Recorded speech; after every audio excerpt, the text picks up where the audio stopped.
All right, well, I think a few more will hopefully continue to trickle in here, and that's fantastic. It is the top of the hour. It is 4 o'clock, so we'll go ahead and get started with today's happy hour. So today we're talking roadway safety and how roadway safety can kind of be tied into teaching and tied into the instructor community. Obviously, there's a lot of interest in the topic of roadway safety. We certainly lose a lot of folks, unfortunately, on our roadways and responder roles every year. This topic hits near and dear to my heart. In my home department of Dayton, Ohio, we've had 2 very significant struck-by incidents while operating on the roadway, and actually had a police officer up on Interstate 75 end up losing a leg in a struck-by incident. And so definitely really, really important stuff for us to talk about. My name is Brad French. I'm going to kind of MC this a little bit today, but obviously with these happy hours, we kind of just let it flow, and wherever it goes, it goes. And that's kind of the design. So that's fantastic. And so joining us today are Jack Sullivan and Ron Tennant and John Stevenson, and they're all going to kind of give you their own perspectives on a lot of this content and material. And as we go over the next 50 minutes or so, we are shooting for a stop today at about 4:50. So another event can happen on the platform here. So we'll be at about 50 minutes here today. But please feel free to ask questions along the way while we have these subject matter experts on here with us. And hopefully we have a good run of it here. So, Jack, I think I will go ahead and kick it over to you, as opposed to me kind of reading through some intros and whatnot for the 3 of you. Maybe as each of you starts into what you'd like to talk about in your section, maybe just a little bit of background info on your careers and bio and things like that, and you can just kind of roll on in. So I'm just going to kind of hang out in the background, and Jack, I'll kick it over to you. Thanks, Brad. Appreciate it. I'm Jack Sullivan. I'm the Director of Training for the Emergency Responder Safety Institute. I retired after about 24 years of a volunteer firefighter service in 3 different fire departments. My career job kept me moving around, and that meant that I left my first department. I was deputy chief, and when I started moved to Chesterfield County, Virginia, and started as a brand new volunteer down there. Had to work my way back up again, and about the time I was making progress, we got moved again back to the Philadelphia area, and spent about 6 years with the Lionville Fire and Rescue folks. But I've been working on this issue of roadway survival for the last now 23 years. And it all started with an incident that occurred in 1998 on the Pennsylvania Turnpike, where 8 of our firefighters and 2 EMTs from the volunteer rescue squad down the street were struck by a tractor trailer on the Pennsylvania Turnpike. And many of you have probably heard that story now through some of the training that's out. What we wanted to do today is share some information for you about teaching this particular subject in the fire service in particular, because there are a number of ways to do this, and some are more interesting than others. Brad, can you confirm that you can see the slides okay in this case? Good. Yes, sir. So the first thing I would do is suggest, if you're interested, write down my email address, respondersafety@gmail.com. If there's anything in these few slides that you want copies of afterwards, I'll be glad to share them with you. And I'm seeing a funny green outline. Jack, I want to stop you for 1 second. I think maybe we're only seeing a portion of your slide set there. Emily or Lee, in the background, is there a way to, we might even have to do it not in, yeah, you might even have to, okay, there you go. That works better. We kind of lost a portion of it there. I think we're good now. Chief's giving us the thumbs up. All right, good. So I can't see you guys, so you're going to have to holler if you need something. I had to turn your piece off so I could see everything else. So we're talking about fire apparatus, firefighters, EMTs, paramedics being struck on the roadways. The most recent case that I've got occurred on Friday down in Texas. We had an assistant chief and a police officer that was struck while they were working a crash scene. Brad, you mentioned one of your struck-bys up there in Dayton, Ohio. Some of you may have seen this before, but this is Captain Barry Crone rolling out early in the morning for a motor vehicle crash on a morning when it was kind of drizzly and rainy, as I understand, and the temperature was right around 32 degrees. He's just arrived on the scene. He's trying to do his size up. He's on the left here. That's a secondary crash that's occurred after the primary crash that they responded to. And now he's trying to figure out what he's got, how many injured, anybody trapped, what resources does he have coming, What resources does he need to ask for? Now he's taking a look at the secondary crash. Keep your eye on the captain on the left-hand side of the screen, because this is one of the better videos that we've got of what these incidents are that we're trying to prevent and to prepare our personnel to respond to appropriately. And Brad can fill in some of the details here, but I talked to Barry sometime after this incident. My understanding was he was out of work for about 6 months. He did survive. He's back on the job, as I understand it. And Brad, what else can you add on this one? No, you hit the high points there. I mean, obviously, anybody that knows anything about this topic can see that, we have some shortfalls there as far as apparatus positioning on the apparatus that was, already there. Obviously, the incident happened on the other side of the divided highway, and we did not have other companies over there blocking as well. So certainly some lessons learned from us. I responded on this call and actually packaged up Captain Cron and loaded them into the medic unit. So I was on one of the subsequent arriving apparatus that night. But yeah, super slick. Definitely roadway conditions played a big role. But yeah, no, you hit the high points for sure. So, and I would tell you, when I do training on these sessions, I always try to use a couple of video clips early on in the session to remind people what we're talking about. In 2019, we tracked 44 fatalities across all disciplines, but 9 in the fire and EMS community. And you'll see there's a little asterisk there because 2 of those fatalities involved off-duty personnel. One of them was driving home from a shift, got off work in the morning, saw somebody that was struggling to change a tire on the side of a highway, stopped to assist, and subsequently was hit and killed off-duty. And we're starting to see an uptick in the number of incidents that we're tracking that involve off-duty personnel. In 2020, there were 4 firefighters and EMTs that were struck and killed. 1 was off-duty last year. And this year so far, we've already got 15 fatalities across all disciplines. Fortunately, no firefighters or EMTs struck and killed yet, but we've had numerous struck-by incidents this year involving injuries, some of them very serious and life-changing in some cases, and not in this year, but in the past year. And we need to be aware of what's going on nationwide, even if it hasn't happened in your area. So there is a national TIM responder training program out there. I'm kind of curious, as we go through the day today, how many of you are using this program or a version of it? When we checked in at the end of March, there's a little over 500,000 emergency personnel that have been trained in this program. It's a 4-hour training program. The fire service is leading the way. You can take a quick look and see what the number of people that have been trained in your state are. This report is done on a monthly basis. I'll be glad to share it with anybody that needs it if you haven't seen it. And what you're seeing here is a representation of the percentage of emergency personnel that have been trained in roadway incident safety. The darker colors are the higher percentage of those that have been trained. And you can see there's still some states, New Mexico, Idaho, that are pretty low. That means we still have a lot of work to do for training. The good news is on the fire and EMS side, we are far and away better in percentages of the people that have been trained than any of the other disciplines, as you see in this chart.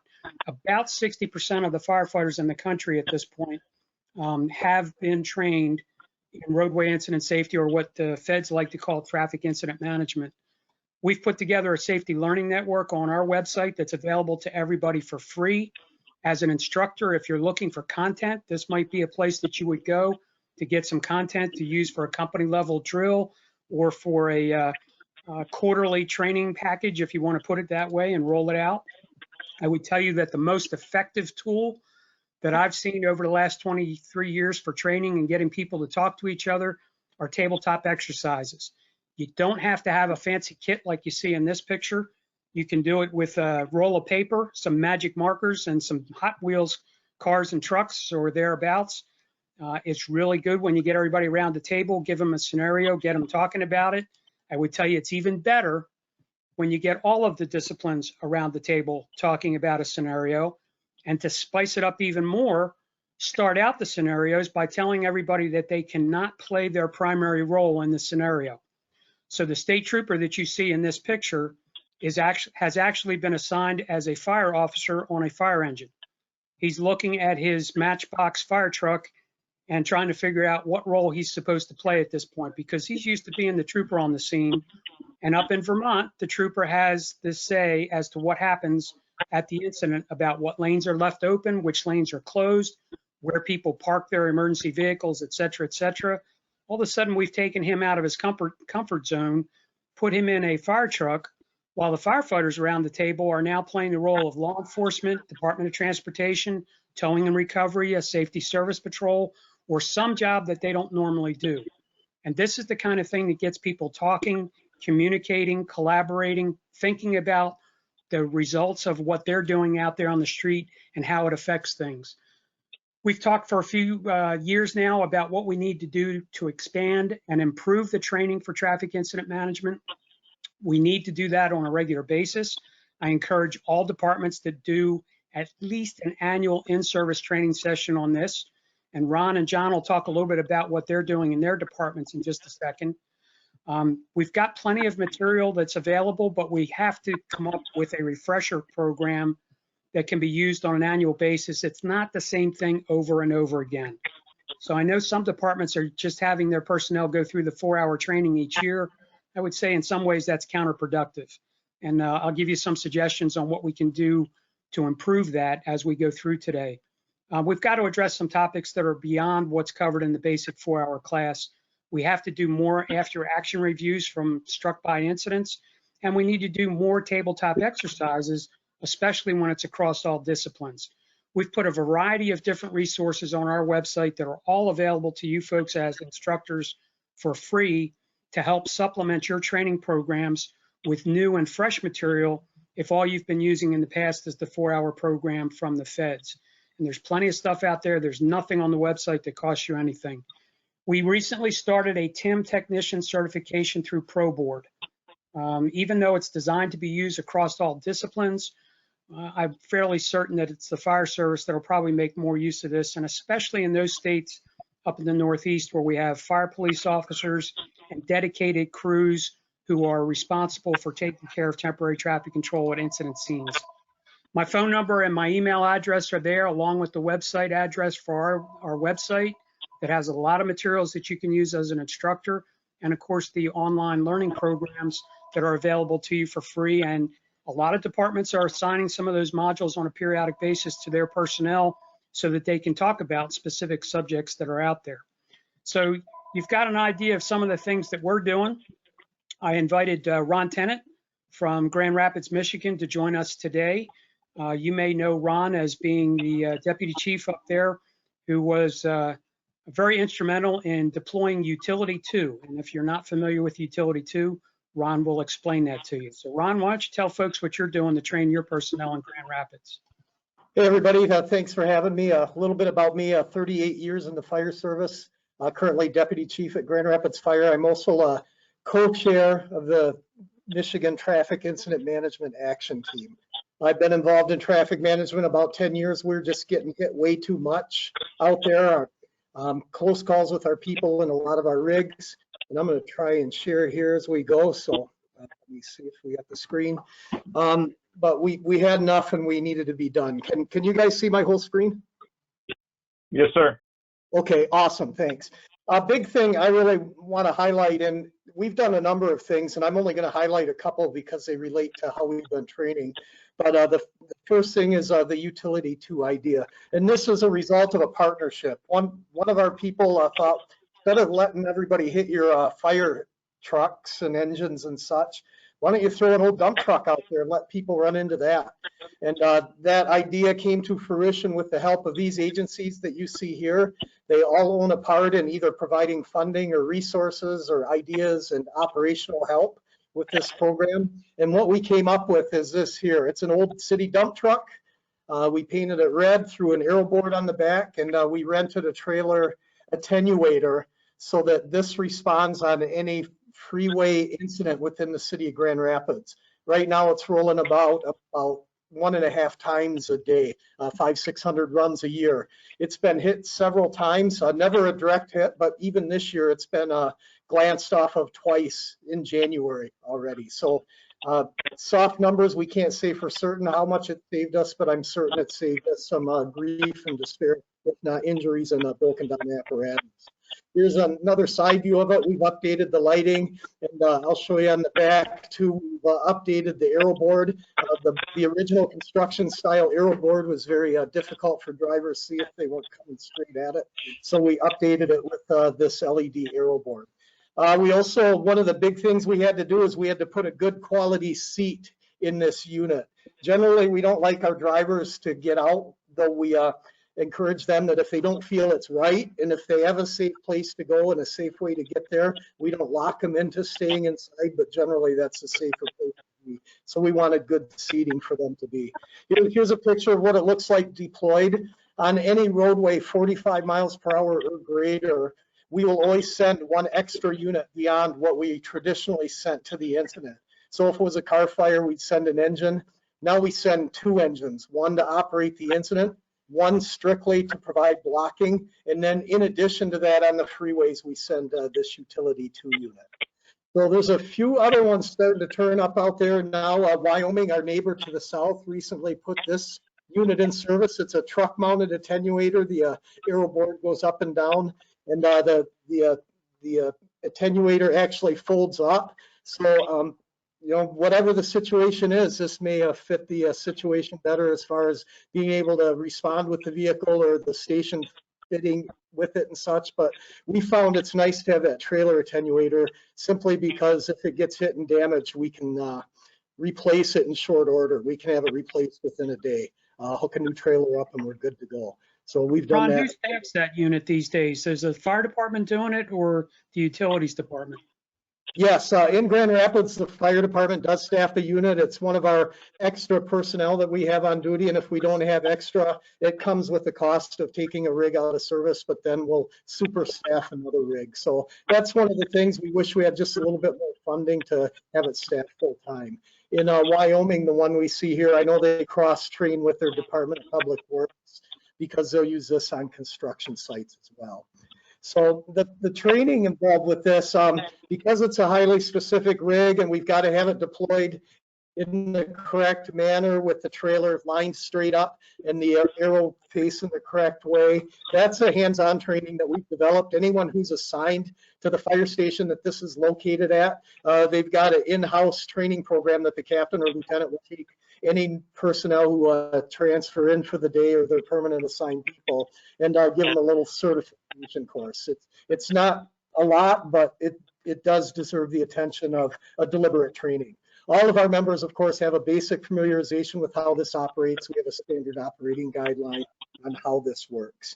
And we've partnered with the construction companies and also the Kent County Road Commission to assist us with developing our training. So if anyone has any questions or comments on this, I'll be glad to hear them. If not, I'll jump into one more thing we work on, and it dives into how we've been able to adjust our training in the COVID environment. Chief, just one question for me. Additional drivers training, is that something that you put them through, like an additional cones course, or is there, what are the additional requirements to be able to operate that, if any? There's nothing formal short of the in-house training program that we developed at the fire station where this rig is located. And we also do the next 2 stations down the road. We do cross-train them as well, because if that station happens to be out on an incident, then they're expected to come pick up the unit and deploy it. Sure. Any other questions? All right, another concern we've had in our city is our highway through downtown, US 131. It's a very S-curvy, tight curved line of sight is no more than 12 seconds at any one point through this highway.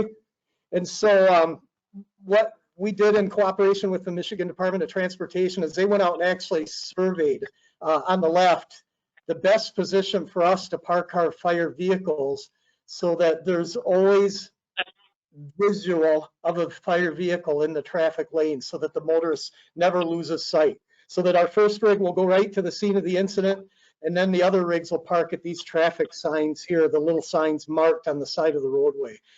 Believe me, they're hard to see in the winter time, especially when the snow piles up. So we've done some GPS mapping as well. But basically the way it works is Up at the upper left, we've got where the incident is, a yellow star. So our first fire apparatus would respond like they would, take up a blocking position, work the incident. Our next in unit would hold the lane at marker 6. Our utility unit, the dump truck, would take the first position in that segment, and then another unit would hold the lane at segment 5. So these are pre-identified, so we don't kind of have to guess or roll in and actually roll up too far into an incident scene to be able to appropriately protect our people. So we did this training live and over our closed cable network. Now, of course, we can do it on Skype and such. With Interstate 196 here, we have no markings, but now it's a geo layer on our map. So the officer pulling up on scene can watch on the map and tell the driver to stop at a particular location. So we've been able to kind of utilize different technologies, and would love to hear that if this trips something in your head for your community, we'd be glad to help you out with it. So where this has helped us out is with our training. We had a recent recruit class where we had to develop the traffic incident management training. And the challenge is like Jack said, that the hands-on, the getting out the matchbox cars is fun, it's rewarding, and it's very effective with training. But we can't always get together to do that. So 2 ways we've dealt with that in Grand Rapids is number 1, we've done some smaller group in-house training where everybody keeps back, they keep their distance, we give them their own set of vehicles, and then they approach the table one at a time, protected with a mask and such, and deploy the vehicles and then back off. So as long as we're doing it in a slow, deliberate manner, that works. But another way we've kind of come up with is utilizing a PowerPoint. We'll grab a screenshot of the roadway we want to target, and we built these little icons here. So I'm going to page down to my working copy here. And we're going to see that there's an incident up on the left side. So all we have to do is simply click on our little, hang on, I'm going to have to get back to the correct way here because it doesn't work in presenter view. But we can click on our icon, and either we can, at the direction of the students, or if we're capable of sharing this, they can simply drag the icon up, and where would you position it? And you can see it even comes up with a little turn so we can angle it back and forth. So we got our police officer there first, our fire engine next, maybe our utility unit pulls up next. So just, and they seem easy, may seem cheesy, but it's reasonably effective in the training environment. I'll share that with the Michigan Department of Transportation, Barbara Swan out of the Southeast region has developed a very similar tool for utilizing Google Maps. And I'm not quite sharp enough to figure that one out yet, but that's a good program too. So I think I'm done sharing my slides here. I'd be glad to talk, or I hope this has generated some ideas, or if anybody's got any additional ideas. My big question is, how can we use this multidisciplinary? How can we involve the tow companies, law enforcement, all those other agencies where we learn tons from each other in these situations? And that's something that seems to be missing in these single discipline training environments lately. So have at it, questions or anything else? If not, I'll turn it over to John. Yeah, John Stevens is coming to us from Texas. Stevenson, I'm sorry. And the captain is in charge of their special ops unit down there. And as special ops captain, he was assigned an interesting project over the past year. John, go ahead and tell us about it. Yes, sir. And thank you for having me here. I'm new to this GoToMeeting. I've got about 6 other different meeting software program apps that I use. So do I just click on the screen that I want to show you now? Because there's some little bit of talking that we can do before. They're going to have to make you a presenter. I believe I thought I saw that it popped up that they had. Yep. Yeah, there you go. So you can see the whole screen there? Yep, you're on. Okay, great. Yes, sir. So just building a little bit on what Chief just talked about, which I had no idea they were doing that up there in Grand Rapids before we got started on this. We had a tow truck driver that was struck and killed about a year ago, and we've had numerous apparatus hit. So we're kind of a unique city where we sit right in between Dallas and Fort Worth, and we have 2 interstates that run through our city, and about 8 other major highways, state and major roadways that run through our city. We've got a lot of traffic that comes through. And anyway, a project was submitted, or a proposal was submitted to the cities from the Council of Governments for a pilot project. And I think what they had in mind were cones and vests and some other training and stuff like that. Well, my chief came to me and he said, let's do something different. And I said, okay. And there's a fire chief just north of us in Irving that had taken their reserve apparatus and put an aero board on the side like we have there, and was using it as a blocker out on the highways. Well, the problem with that is once they got hit, they weren't usable anymore. So it was almost a one and done situation. And they've had 4 or 5 of them hit now, and now it's cost them quite a bit of money just to try to keep something on the road. So I was thinking, well, why would we want to stick something out there just to get it hit? And then Anthony White from TxDOT, in a TIM meeting, he threw out some information that I had no idea about. He said that 80% of all drivers that strike either an abandoned vehicle or a fire apparatus that's parked out there die. And I couldn't believe that. That kind of, you know, we're always out there, we're talking about protecting us and protecting the responders. But what about those citizens that fire truck's built to save lives? So what are we doing with it, sticking it out there? And if we know that people are dying from striking them, well, if we know better, we can do better, is the point. So I went to a gentleman here locally that outfits all of the TxDOT trucks with the TMAs, and those are the truck mounted attenuators. And I said, what about putting one of these on a fire truck? If we're sticking these things out there, how about if we put something out there and make it a little bit more survivable for that distracted driver, that DWI? You know, just because they were in the wrong doesn't mean they need to hit this big old truck, which could potentially kill them. So I could go through all of this information here, and I can provide the slides for you. This is essentially the information that I went to council with when I proposed it to our city council and said, look, we're doing this. This is what's happening out there. These are how many people are getting hurt. These are how many people are getting killed.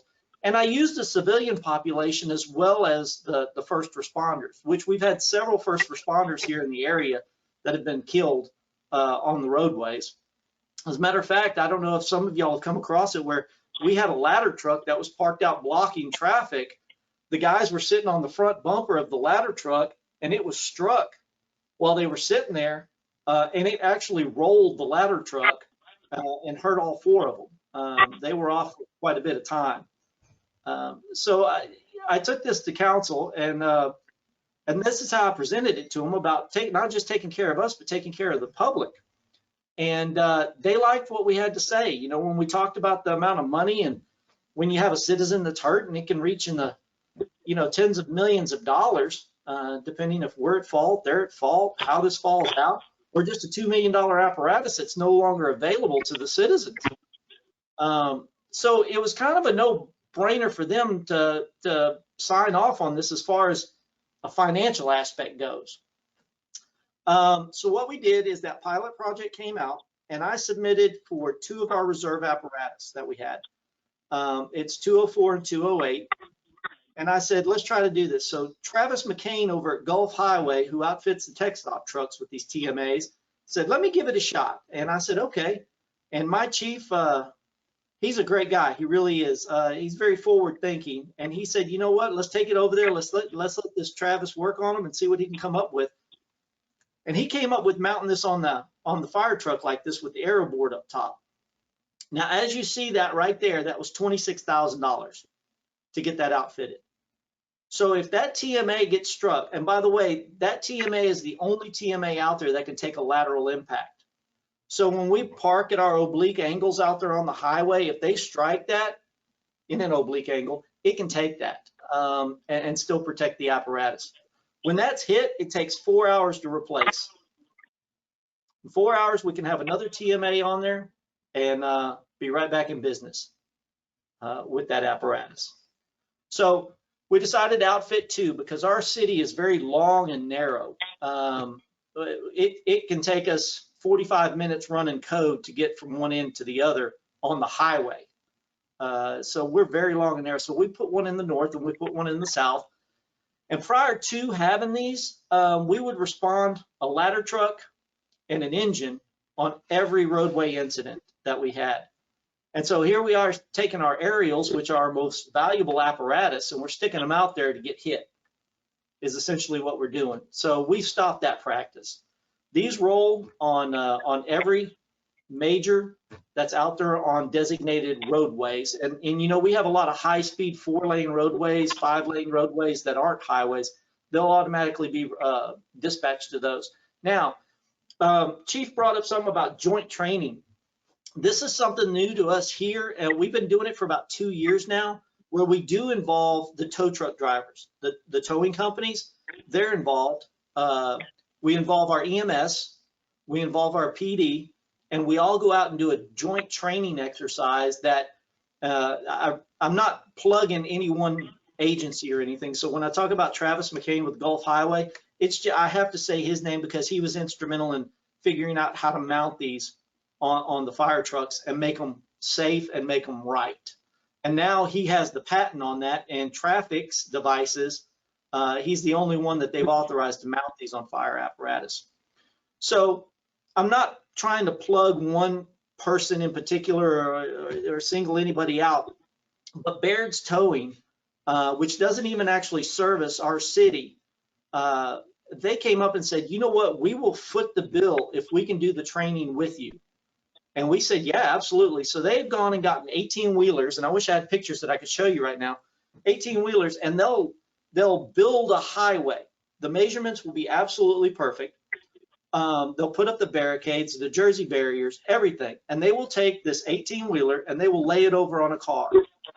We go from dispatch to incident termination, and we shoot for a 20-minute clearance rate on the highway using the wrecker services with their, you know, they have a 70-ton swill crane on some of their trucks, and they'll come out and between our technical resources, we will shore this thing, we'll lift it, we'll get the patients out, we'll treat them, and then we'll clear the highway, because you guys know that highway clearance is extremely important. Highway clearance times are extremely important, especially for us.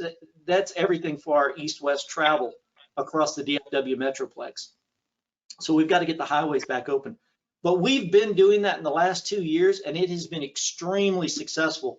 And I know you guys heard about Snowmageddon down here in Texas, where we just had, it was terrible with the freezing cold and the ice, but I'm sure you heard about what happened in Fort Worth with the 100-car pileup and the 6 fatalities. We just had a TIM meeting, as Chief was talking about. We just had a TIM meeting yesterday that kind of profiled that, and it was because of that specific training that we were doing with Baird's Towing. Fort Worth Fire Department copied that and started training with Baird's Towing. And when they had that 100-car pileup out there, it was Baird's Towing, Fort Worth Fire, and just 2 weeks prior, they were training on this kind of stuff. And it worked out phenomenal. It really did. So I know I'm not a very eloquent speaker. I don't do very good in front of crowds or anything like that, and that's why I kind of jump around here a little bit. This isn't very refined, but I can't emphasize enough how important it is to get out there with your record drivers, with your PD, and actually do some hands-on training with that. It has paid dividends for us. So we actually promoted drivers. We're a Chapter 143 Civil Service Department. And we actually came up and said, you know what, if we're going to do this, let's be serious about it. So we promoted for positions for drivers for these blocking apparatus to keep them in service 24/7. It's on a shift basis. They're at a station. They'll rotate off with another driver there. It's always a double company station. So they rotate off and on with the other drivers. There are no formal training programs. And I get asked all the time, well, what are your SOPs? What are your SOGs? We don't have them yet. This is too new. And one of the things that we don't want to do is we don't want to limit these guys' ability to develop this program. It's too new to say, yes, you can do this. No, you can't do that. Yes, you can do this. Now, we've got some basics about how you're going to get dispatched, what you're going to get dispatched on, and how to operate it. Everything on this can be operated from in the cab. Let's see if I can share this with you. It's just a little video. No, I guess I can't share that with you. You guys can't see that, can you? No. Okay. Well, in the truck, the driver never has to get out. All the controls are right there, right beside him. And there's cameras all over it. So he can see what's behind him, what's beside him. And he just pushes a button and everything operates. The TMA lowers, the aero board comes up, and he can adjust it from there. So, well, I don't know if that's actually moving on your Yeah, screen. now it's showing, John. There you go.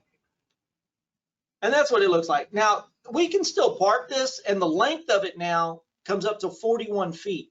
So we can actually block a shoulder and a couple lanes of traffic with that at 41 feet. So the total project cost that you'll see on the bottom of this slide is $65,000. That was for both blockers complete. That's aero boards on the side, the aero board up top, the TMAs, full outfitting of it, rigging up. Now, that price was a little high because of course, we had to play with it to figure out how to put it all on there, and there's a lot of labor and man hours in that. So I think for $65,000, we spend a lot of money in a lot of other places where we don't use this stuff. We're out on the highways every day. As a matter of fact, I was just listening to my tones going out over there. They're going out on a major right now. We're constantly out on the highway. This wasn't a hard sell for $65,000 to put these two out there. Now, I know I was kind of all over the place a little bit. One of the other things that we're talking about is the training. So getting with Travis and Travis McCain over there at Gulf, he's actually hired the guy that wrote the training program for TxDOT here. And so we're all working together to put together a certified training program that we can go through the state and get these drivers to participate in, where it will actually be performance-oriented, hands-on training to get out there with the apparatus, because we have the real estate to be able to do it, to go out there and actually perform the functions of the blocking and the protective actions there, blocking downstream, downstream control, all those different things. It's not in place yet, but we're hoping to have that in the next couple months, where we'll have that program in a rough draft and we'll be able to refine it a little bit from there. So there's a picture right there, and that was all that is ice covered. Every bit of that's ice covered. So the blocking apparatus weren't actually in service when this big ice storm hit down here in Texas, when this big winter storm hit. We had every apparatus in our city out, everything, every ambulance, every aerial, our aerials were out so long that one of our new aerials, all the pipes and everything froze on it. So it's still in the shop now getting fixed. That's how much time they were spending out on the highway. Before we got them out there, we had 4 apparatus hit on the highway. The chief called me up and he said, "Hey, can we get these blockers out there?" And I said, "Yeah." So we got the blockers out there. Once we put the blockers into operation, we didn't have another apparatus hit. I think that just speaks volumes right there. One of the other things that we looked at, though, and this is huge. This I didn't realize just how big this was. There's a couple studies out there on our light illumination. We are running around with these LEDs now, and if you've ever chased an ambulance down the road in a fire truck with the new LEDs on them now, they are blinding. And so when we were putting the apparatus out there with all of these lights at a scene, the lights are just blinding with these new LEDs. We dim down the lighting on these trucks, and you can see it a whole lot better on the roadway.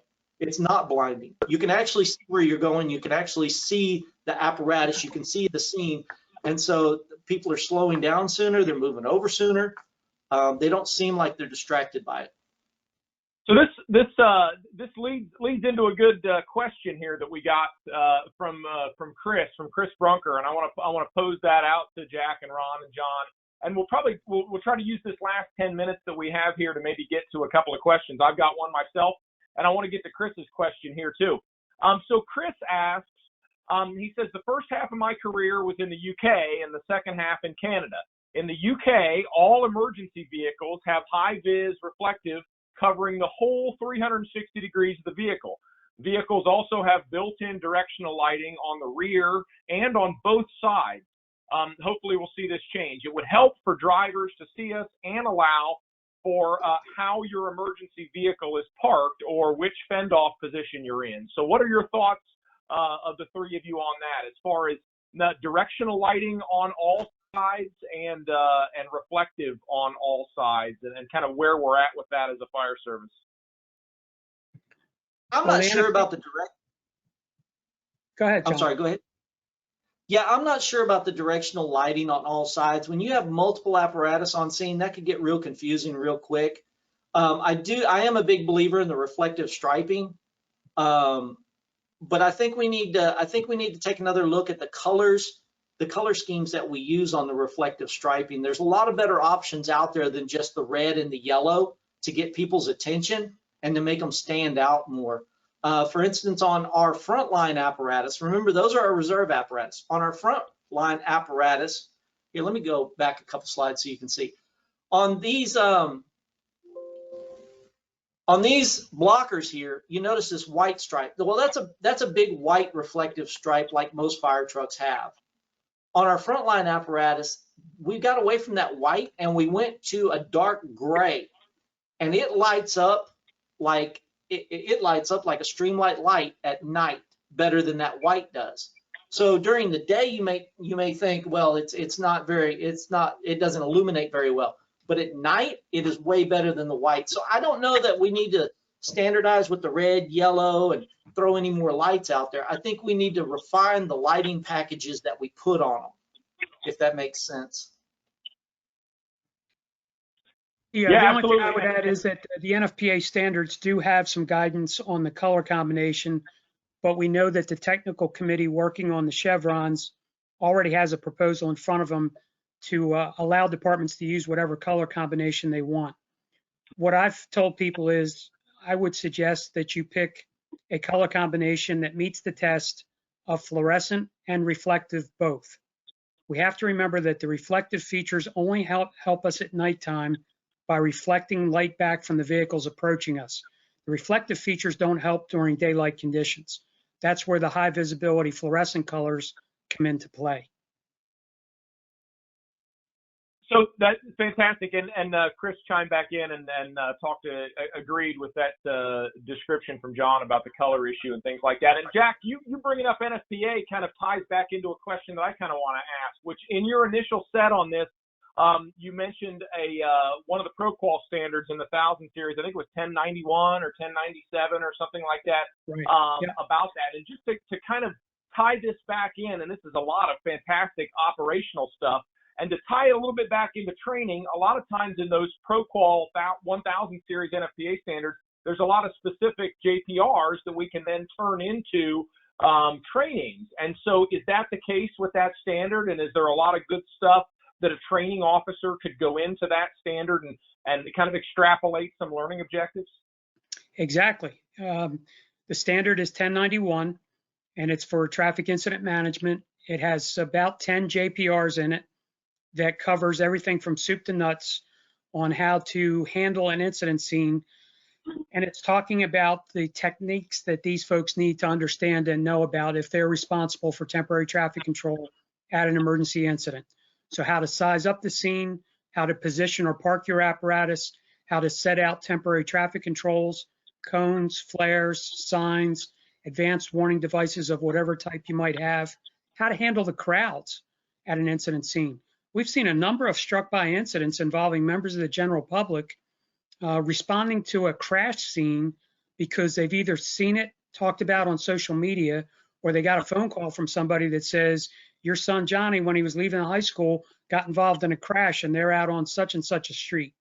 When the parents respond to the scene of the incident in a situation like that, they're coming in hot. And we've seen a number of struck by incidents involving folks responding to family members that have been involved in a crash.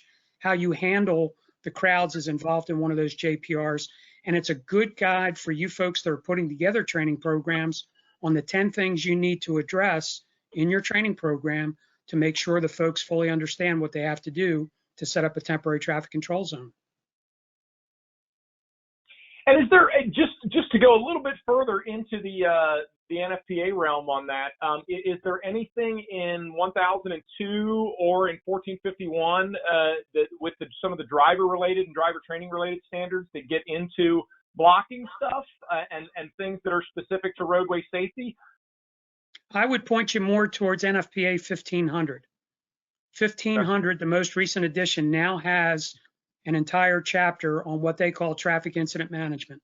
And one of the things that they call for now is that every department needs to train their personnel on roadway incident safety. Nobody in any of the standards called for that before. How you do that training is up to you, and there are plenty of resources available to help with that at this point. But you've got to do the training, and it talks about using your apparatus for blocking and provides some guidance in the appendix or the addendum piece that gives you some background that might not necessarily be covered in the code itself. So 1500 is a better guide for what needs to be done on this. Well, fantastic. Well, we are we're getting really close here. Does anybody have any final questions or final thoughts before we go? Chief chimed in with a topic over in the chat. You're welcome to unmute and give us some final parting words here if you'd like, Chief. Excuse me. No, I just wanted to thank these guys. I don't know who was responsible for putting this together. Who should we blame? I don't know, but fantastic job. This was just very comprehensive in a short period of time, a topic we don't spend nearly enough time on. And I really want to thank you guys for putting this together. And a lot of really good takeaways here, a lot of really good actionable items that guys can go back and work on, resources they can develop. So thanks so very much. This is like the picture perfect happy hour. This is what we want this to be. And we're recording this. Many more of our members will be able to access it. So thank you so very much for your time. We really appreciate it. I was hoping to learn how many of you folks are actually doing any kind of roadway incident safety training for your personnel in the course of a year. It's pretty much mandated in Illinois.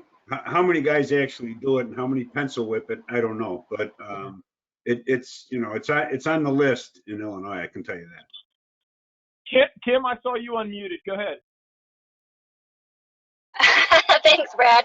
This is Kimberly Pachkowski, and I just wanted to, thank Ron Tennant, one of my mentors, and him and I have taught this class all over Michigan for many years, and he's doing amazing work in Michigan and actually nationwide, so thank you. Jack has always done wonderful work, and thank you for all the speakers. See you. All right, fantastic. Well, again, many thanks to Jack Sullivan and Ron Tennant and John Stevenson. I hate to cut it off here, but unfortunately, I think we're going to have to, as we've got that hard stop here coming up in about a minute. So thanks very much to Jack and Ron and John for being on today. We could always do this again if there's a lot more content to cover. We could certainly we'll have some discussions in the background on the ISFSI side to see where this fits in further downstream with some of the other online ed packages, and of course we could always do another happy hour down the line as well. So thanks very much to everybody that tuned in today, and we'll be back at it at the beginning of May.